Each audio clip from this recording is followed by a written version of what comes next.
I've been up a few chimneys in my time, you know, but I've never been up one quite with as nice a surroundings as this one.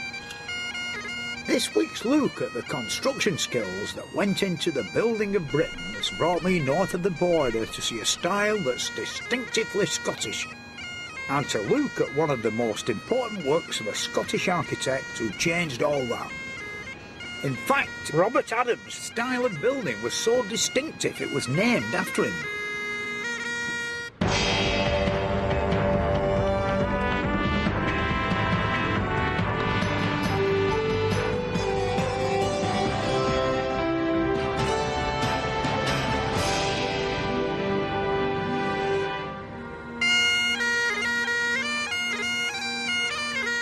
This is Glamis Castle, the childhood home of the Queen Mother, the birthplace of Princess Margaret, and the legendary setting for Macbeth.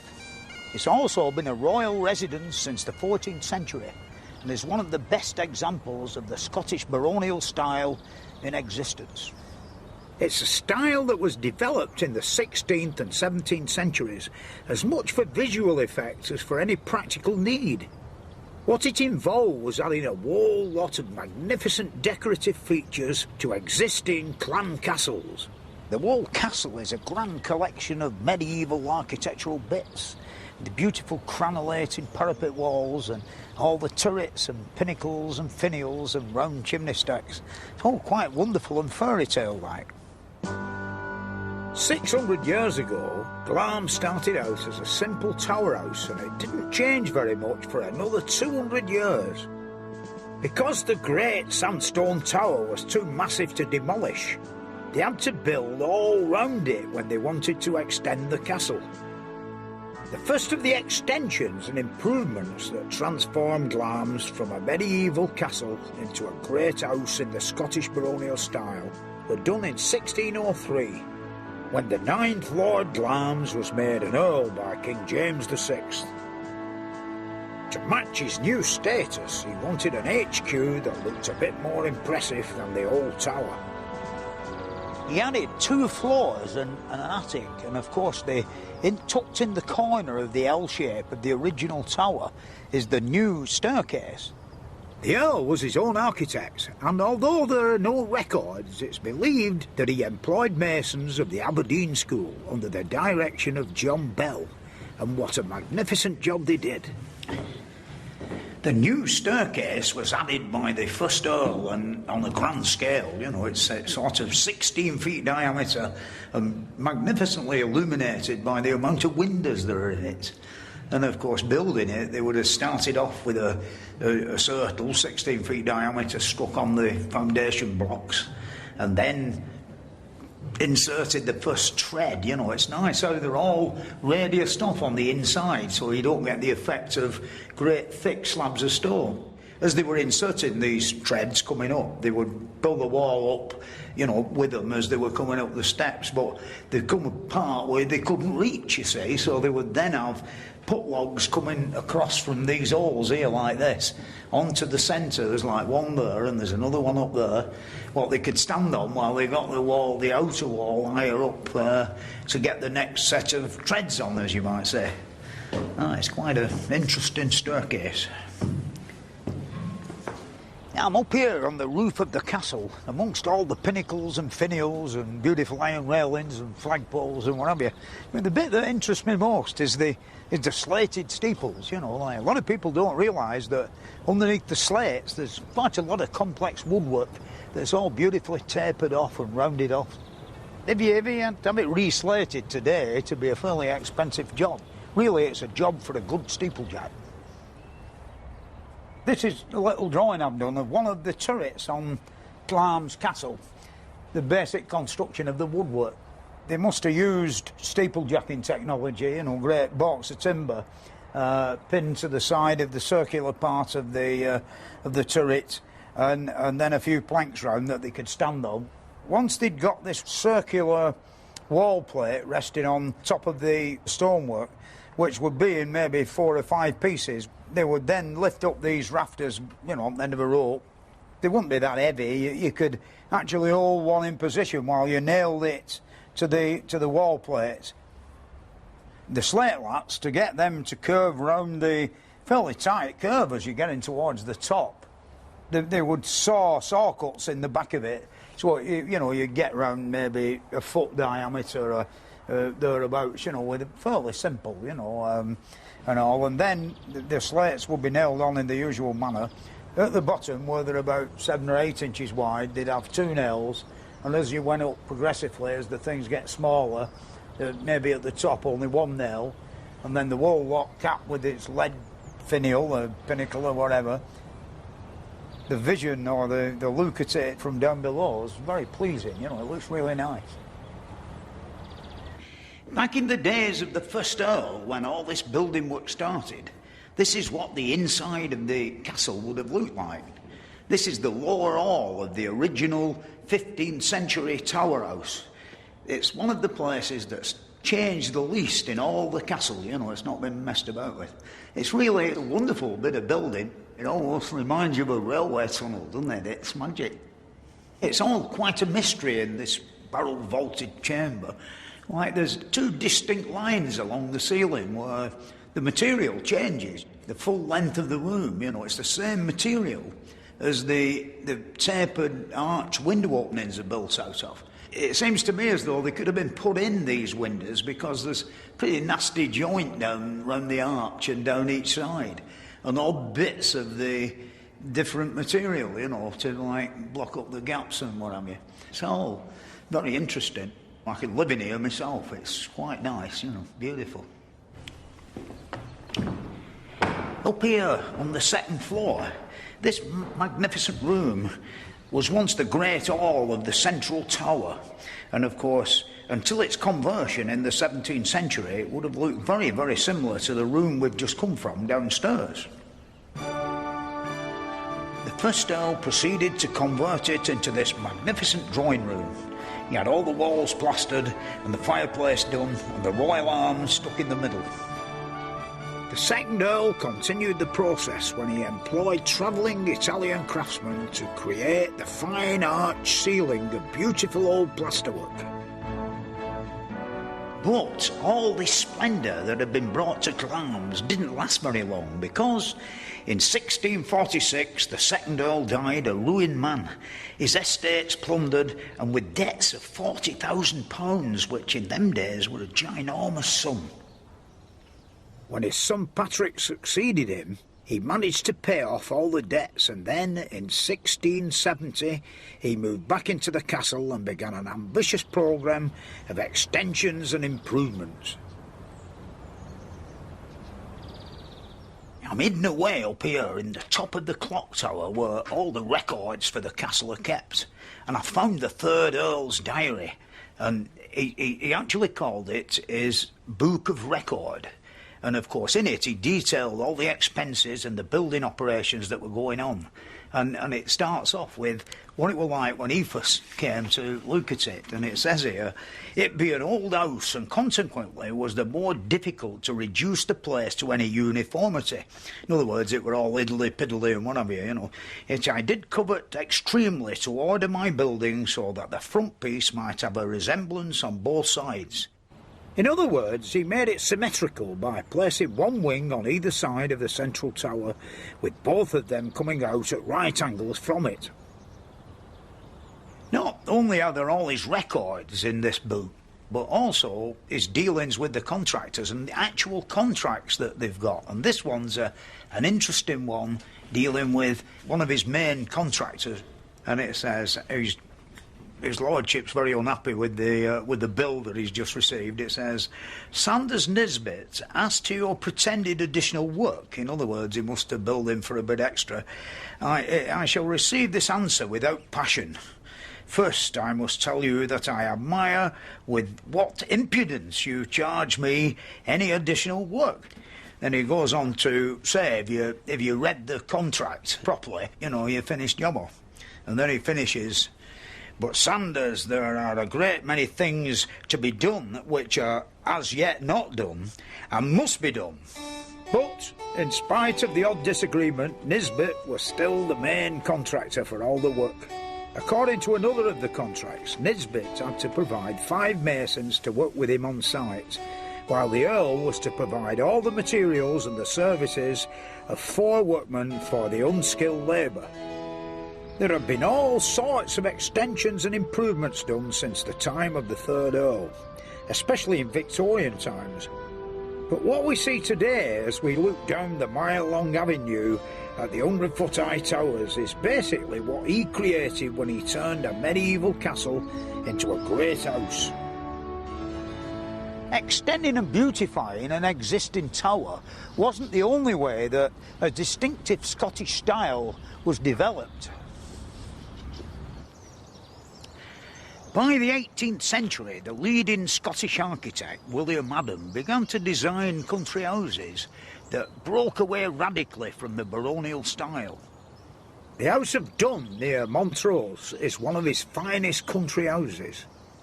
Like Glamis, they started off with a great tower here, but rather than building the house round it, they actually knocked it down and started again on a greenfield site.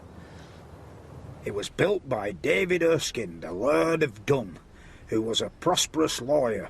Work began in 1730, and it took over 10 years, a bit like one of my jobs. But really, you can see why, and if you compare it with Glamis Castle, with the rough stone and the big wide joints, these joints in these stones, you cannot even get your fingernail in to get them such a good fit, and all these beautiful reeded columns, every stone's done individually, and of course everything up fit to a degree of perfection. If you put your eye to the corner, they're dead straight, you cannot fault it. In fact, straighter than what they get it these days, I reckon.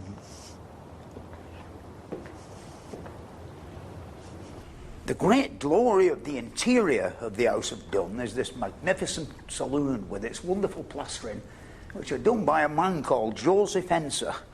And believe it or not, for all this magnificent ornamentation, he only got 216 quid, It sounds unbelievable, innit?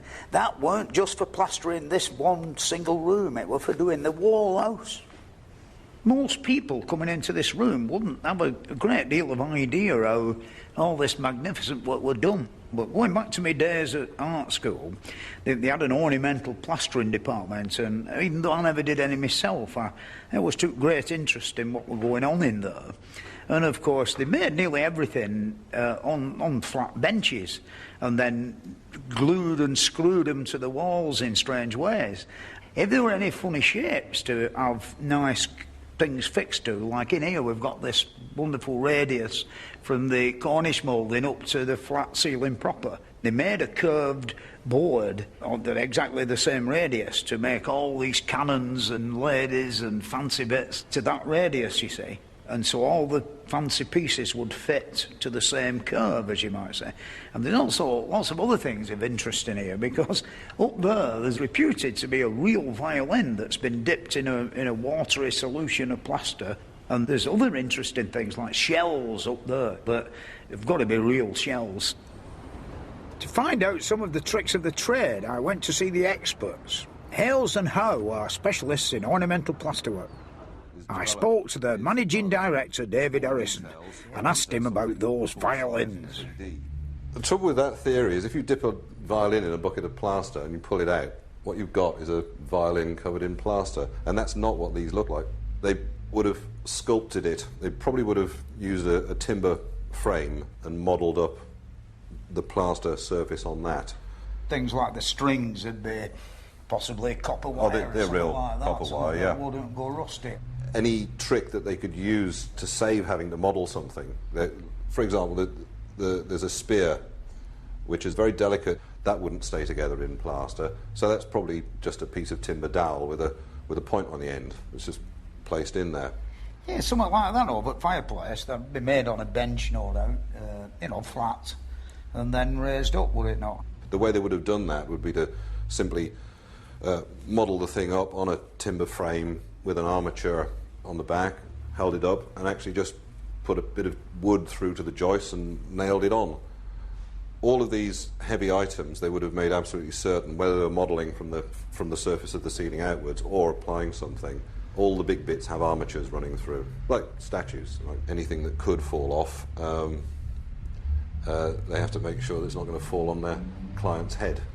And now into the workshop to meet the technical director, Bob Lewis. This is the plaster we're using. Right. Plaster Paris, it's a fine casting plaster. Yeah. We sprinkle this always into the water, Yeah. never water onto the plaster. Right. Give it a good mix, and then pour it into the mould. Lovely. Make sure the plaster is evenly spread into all the corners. Before all this wonderful latex stuff, what would they have, used in the bad old days, like? Well, there was very Yeah. little moulds as such, actually spun and then carved in the ceiling. Blooming, eh? Yeah. Then you give it a key to fix the backing to. That's it. Cut that bit. Oh, come on, it's setting. Normally from a Baltic fir, it can be... Yeah. Yeah, because I can see what happens next. It's all That's it. folded over, isn't it? That's it. That's the tricky bit, isn't it? The last are there for reinforcement. It's all rubbed down below the surface. I think I could get used to it eventually. These pieces that we're doing are going to be for some Jacobean strap work. I can see you've used plaster before. Oh, concrete. For long sections of cornice moulding, the technique's a bit different. First of all, the plaster down to start with. We'll bring it just up to the edge. Yeah. Make sure the mould is well filled. Then comes the critical bit, drawing the template along the whole length of the mould to give the cornice its shape. Now that it's dry, we'll go back to the strap work. Right, now delicately, we just make sure it's all nicely released around the outside. Quite strong. This is it. This is where it all falls apart. That's heavier than you'd think, isn't it? And there we go. A couple of bubbles, but we can sort that out. Yeah. But is the cornice going to turn out just as good? Pull that round. That'll be Yeah. how it would go on the ceiling and the wall. Yeah, yeah. Yeah, right. Right, 3/8 a foot. William Adam had set a new trend for house design and decoration in Scotland. But it was Adam's more famous son Robert who took some elements of this style and added a lot of ideas of his own to create a style of architecture that's named after him. Robert Adam had spent 3 years travelling around Europe drawing and studying the great buildings from the past. He was particularly impressed by the remains of the ancient Roman buildings he saw, and it was this that influenced the Adam style more than anything else. Culzean Castle on the Ayrshire coast is one of his most important and distinctive works.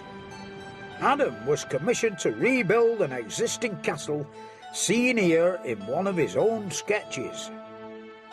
His idea was to transform this into a romantic-looking castle designed to heighten the dramatic cliff-top setting.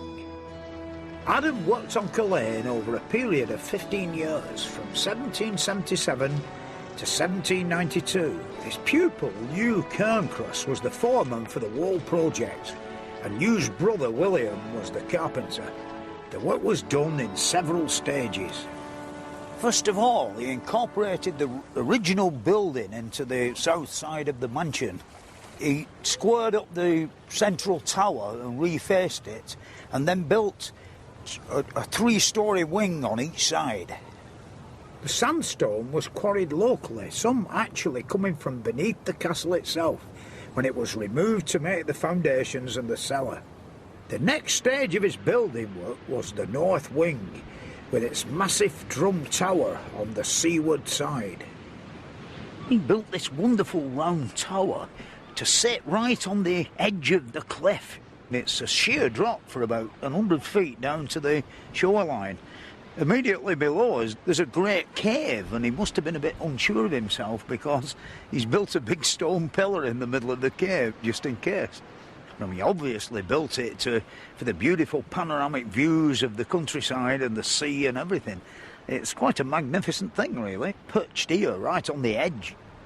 It stood the test of time. It's all still here, it's slightly eroded, it's It's facing the western elements and the Atlantic in a way, so it's took a bit of beating over the years it's been here.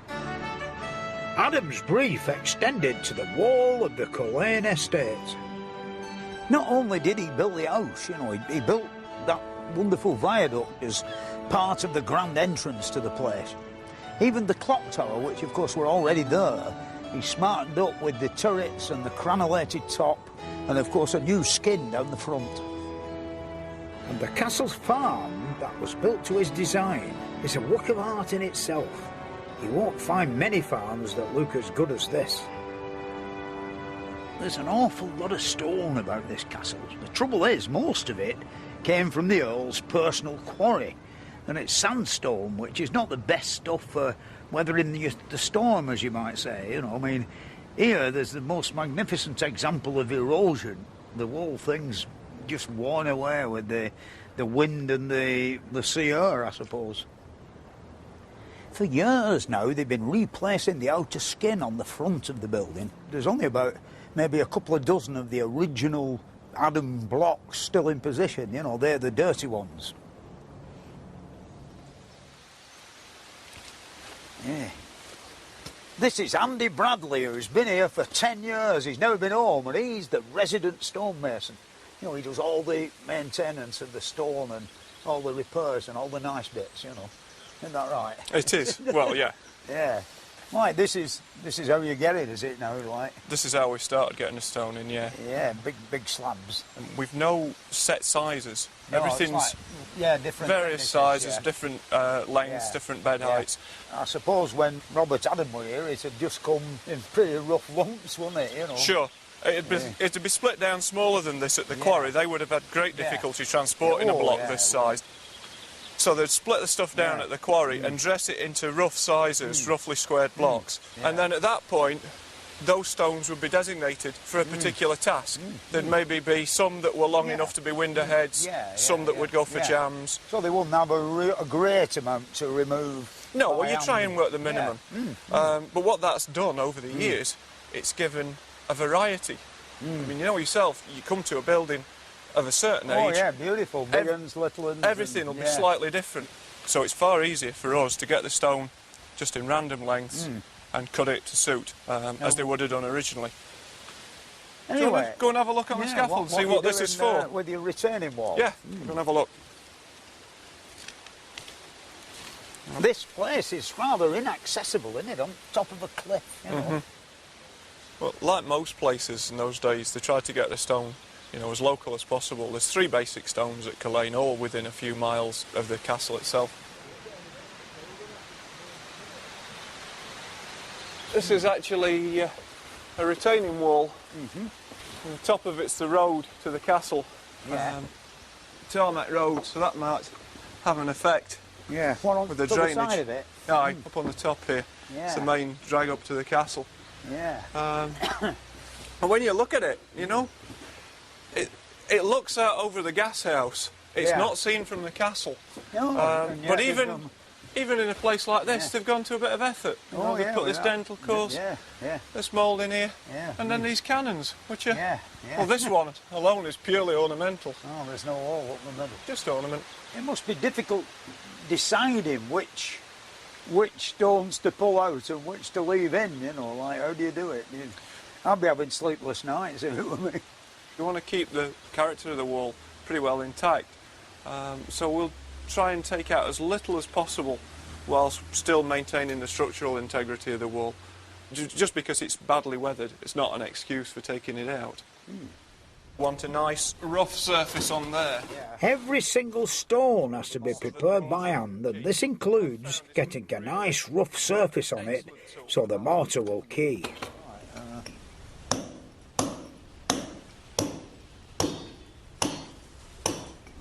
Building up the rhythm. Yeah, it is, isn't it, really? Like when you think that every line is a blow from a man's arm and an hammer and chisel. When this place were being built, there'd be dozens, literally dozens of stonemasons. The thing is, this is a wonderful wall to sort of depict different styles of workmanship on producing the squared off blocks of stone. I mean, it's obvious that The same man made these door jambs, you know, each side. It's the same style of chiselling. There's a wonderfully detailed one here that obviously the guy who made that would only do one, and the bloke who made this one would more than likely do three, you know, because it's pretty rough, you know, sort of thing, or he were in a hurry to go home for his tea or something of that nature.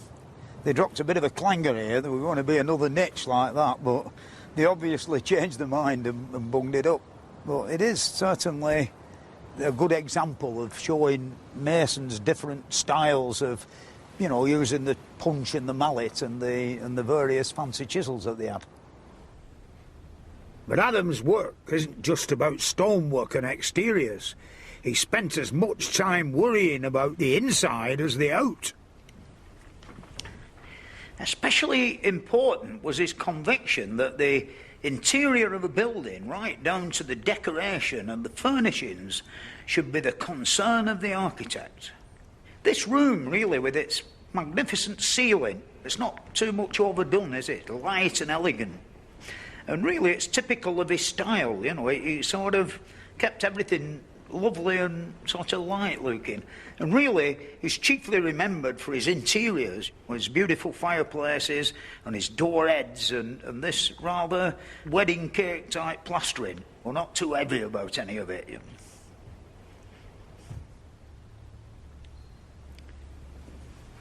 This is Robert Adams's crowning glory, a masterpiece.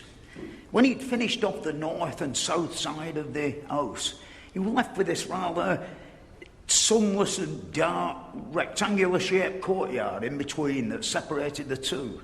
And 10 years later, after he'd started work, he came up with this wonderful idea that gives a feeling of light and space. There wasn't enough room for a conventional circular spiral staircase, so Adam made it oval. And I rather think when he first got his ruler out and measured this rectangular-shaped courtyard, he did a bit of head-scratching before he come up with this magnificent thing. He must have marked out the elliptical row of pillars in the bottom, which are joined together with arches. And then, of course, when they end up at the landing, where the lovely cast-iron handrail is, there are 12 Corinthian columns which support a gallery up above, with another 12 smaller in diameter Ionic columns which support a magnificent elliptical dome with a beautiful fanlight in the top of it that lets all the light stream in. I don't think really that I've ever been in a building where wherever you stand, if you stand square across the thing and look up, everything's in perfect alignment. It's quite magnificent. If it were round, it wouldn't be so bad, but it's elliptical as well. I mean, the amount of accuracy is incredible. The wall effect is very dramatic and very typical of Robert Adam, the only man in the story of the building of Britain to have a style named after him all of his own. The Wall Place is a magnificent monument not just to the imagination and ingenuity of Robert Adam, but also to the workmanship and hard graft of the men who actually built it.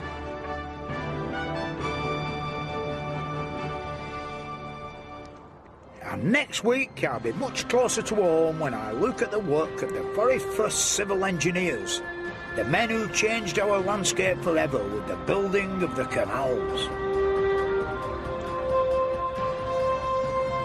If you'd like to find out more about the building of Britain, then why not visit the website at bbc.co.uk/history.